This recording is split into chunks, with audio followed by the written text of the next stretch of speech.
Marché aux puces, que l'on trouve toutes les sortes d'occasions. Moi je cherche un Mirus, moi une lampe à pétrole, et moi un tire-bouche. Ah, les puces, ça pique moins que les punaises. Merci Mélanie de nous offrir cette petite balade à Saint-Ouen.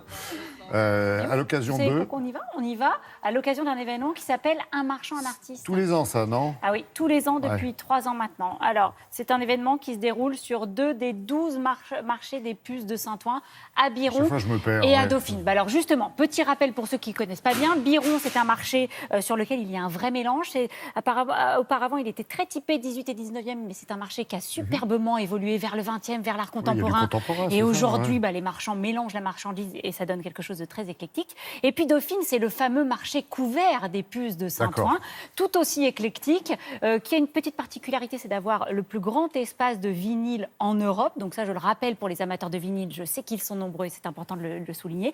Et donc ces 2 marchés, eh bien, chaque année maintenant, depuis 3 ans, toujours à cette même période du printemps, s'associent pour organiser cet événement Un marchand, un artiste. Alors vous l'avez deviné, le principe il est simple. Chaque marchand invite un artiste dans son stand pendant 1 mois et demi. Alors ça peut être un artiste contemporain, un artiste d'un autre temps, qu'il soit plasticien, peu importe sa spécialité, ou alors un artisan d'art. Et vous allez voir, ça donne lieu à des mélanges assez sympathiques. Regardez.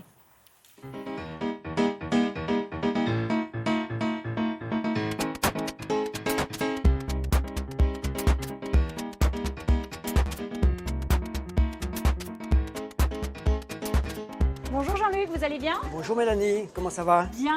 Alors Jean-Luc, de qui sont ces superbes mobiles qui nous entourent?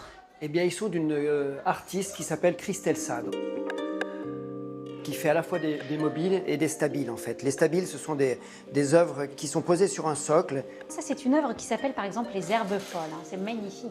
Exactement, alors c'est le côté fragile et éphémère du temps qui passe et de la nature. Les mobiles, en fait, font toujours référence à l'art cinétique. C'est la recherche de l'équilibre.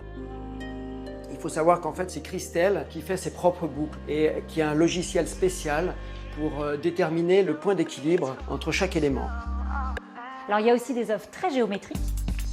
Tout à fait, parce que c'est une des sources d'inspiration de Christelle, qui aime beaucoup les artistes comme Vassili Kandinsky, qui travaillait avec les formes, avec la géométrie, avec le cercle, avec la ligne. C'est un hommage à tous ces artistes qu'elle affectionne particulièrement.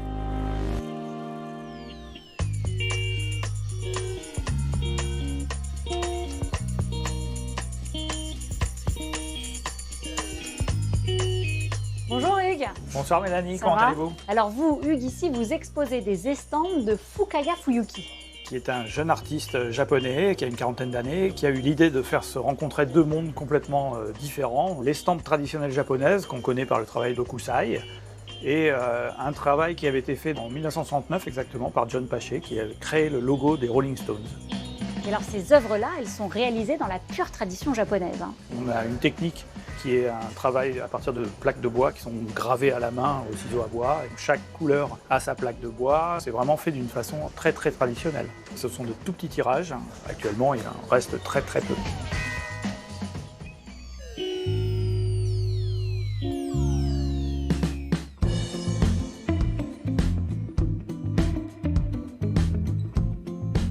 Bonjour Caroline. Bonjour Mélanie. Ça va bien? Bien, très bien. Alors quel est l'artiste que vous exposez aujourd'hui? Je présente Ami Mono qui fait de la sculpture filaire. C'est l'art de mettre en scène un tableau, mais avec du fil de cuivre. Et la chose étonnante, quand vous regardez ces œuvres d'Ami Mono, vous croyez avoir affaire à un tableau et en réalité, en vous approchant, c'est une sculpture.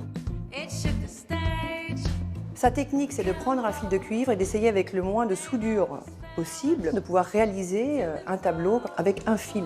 Le principe, c'est d'enlever les traits sur des croquis préparatoires pour pouvoir laisser place à l'imagination. Suivant l'éclairage, il y a un jeu d'ombre et de lumière sur ces tableaux. Et ça, c'est ce qui fait aussi ce côté un peu magique.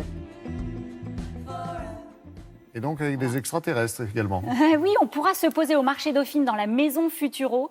C'est là que vous pourrez vivre des coup de volant, expériences. voilà, qu'on voit derrière Une vous. expérience qu'il y a au marché Dauphine. On pourra écouter de la musique dans la maison Futuro. Vous savez ce que c'est, ça? C'est une maison mobile qui avait été créée par un designer finlandais à la fin des années 60. Et c'était vraiment, ça symbolise vraiment l'architecture utopique de ces années-là. C'est jusqu'au 30 juin au marché Dauphine. Plus de Et à Saint-Ouen. Biron, bien sûr. Merci beaucoup Mélanie.